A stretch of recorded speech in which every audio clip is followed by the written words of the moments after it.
کہ اگر کبھی گناہ کسی سے ہو جائے تو اس کو کہتا نہ پھرے، لوگوں سے نہ کہے، بس اپنے اللہ میاں سے کہے یا اللہ مجھ سے ہو گیا تو بس آپ معاف کریں، دوسروں سے نہ کہے، بس اس کا معاملہ اپنے اور اللہ کے درمیان رہے۔ لیکن حدیث میں آتا ہے کہ جو شخص اپنے گناہ کو دوسروں کے سامنے بیان کرے تو اس کا معنی یہ ہے کہ وہ اپنے گناہ کو کی تشہیر کر رہا ہے، اپنے آپ کو بدنام کرنا چاہتا ہے، اس کو بدنامی کا بھی کوئی بدنامی بھی بری نہیں لگتی، تو گناہ کا تذکرہ لوگوں سے کرتا پھر رہا ہے۔ تو جب اللہ تعالیٰ فرماتے ہیں تو نے نہیں چھپایا تو میں کیوں چھپاؤں تیرا، اللہ بچائے۔ اسی لیے حدیث کے الفاظ ہیں کل امتی معافن الا المجاہرون، میری امت کے سارے لوگ عافیت میں آ سکتے ہیں سوائے مجاہرین کے۔ مجاہرین کون؟ جو کھلم کھلا بغیر کسی شرم و حیا کے کسی سے چھپاتے نہیں ہیں بلکہ کھلم کھلا ارتکاب کیے جا رہے ہیں، کوئی پرواہ نہیں ہے۔ تو باری تعالیٰ کہتے ہیں بھئی تو خود کہتا پھر رہا تھا لوگوں سے کہ مجھ سے یہ گناہ ہو گیا، یہ گناہ ہو گیا، یہ گناہ ہو گیا، خود تو کہتا پھر رہا تھا، تو نے تو چھپایا نہیں، میں کیوں چھپاؤں تیرا؟ اس لیے اللہ بچائے اس کی مغفرت مشکل ہے، الا یہ کہ توبہ نصوح کر لے اور پھر اس بات سے بھی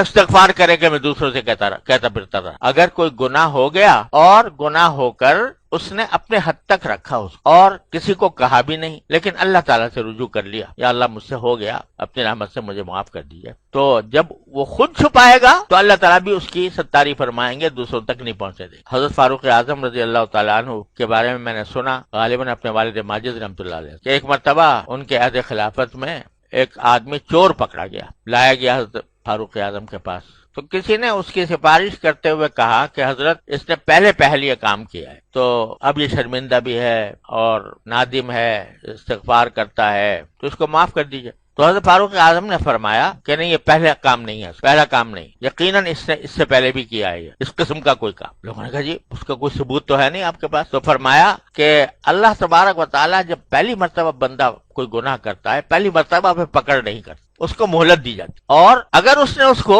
خفیہ رکھا اور کسی پر ظاہر نہ کیا اور اگر کوئی تلافی کرنی ہے تلافی کر دی تو پھر اللہ میاں اس کو آئندہ پھر ارتکاب نہیں کرنے دیتے اس کو۔ لیکن اگر پہلی مرتبہ کرنے کے بعد اسے سوچا اب تو میرا جرات کھل گئی، جب تک کوئی آدمی گناہ نہیں کیا ہوتا اس وقت تک ایک طبیعت میں ایک رکاوٹ ہوتی ہے، اور رکاوٹ کے نتیجے میں آدمی سوچتا ہے کہ یار یہ برا کام نہیں کرنا چاہیے، اور کر لوں گا تو کیا ہوگا، ایک ذہن میں ایک عذاب کا تصور آتا ہے، ذہن میں ایک بدنامی کا تصور آتا ہے، ذہن میں ایک ندامت کا تصور آتا ہے۔ لیکن جب اس نے وہ حد پار کر لی، ایک مرتبہ کراس کر گیا اس حد، تو اب وہ جو ایک بیچ میں رکاوٹ تھی وہ ہٹا دی اس۔ جب جرات ہو گئی، جرات پیدا ہو گئی ایک گناہ کے اوپر، تو پھر کوئی حد پر آدمی نہیں اٹھتا، پھر ایک گناہ کے بعد دوسرا ہوتا ہے، دوسرے کے بعد تیسرا ہوتا ہے۔ اسی لیے یہ جو بعض اوقات انسان کو شیطان بہکاتا ہے کہ بھائی یہ گناہ ہے تو مگر ایک مرتبہ کر لے تیرا دل بھر جائے گا تو پھر دوبارہ توبہ کر کے پھر نہ کرنا، یہ شیطان بہکاتا ہے، اور بہت اس بہکاوے میں آ جاتے ہیں کہ بھئی کر لو ایک مرتبہ، دل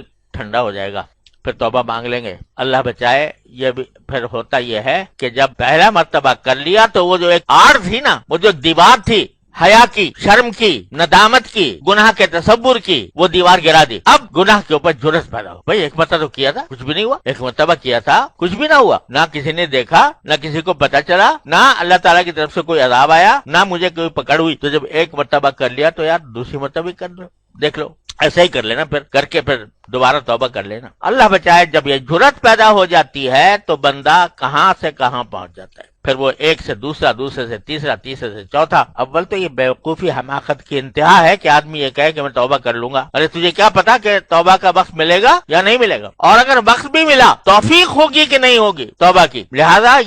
یہ بند توڑنا یہ بہت بڑی حماقت ہے، اس بند کو ہمیشہ اپنے سامنے ملحوظ رکھنا چاہیے، اور اگر کبھی ہو گیا تو پھر آدمی اس کو کہتا نہ پھرے لوگ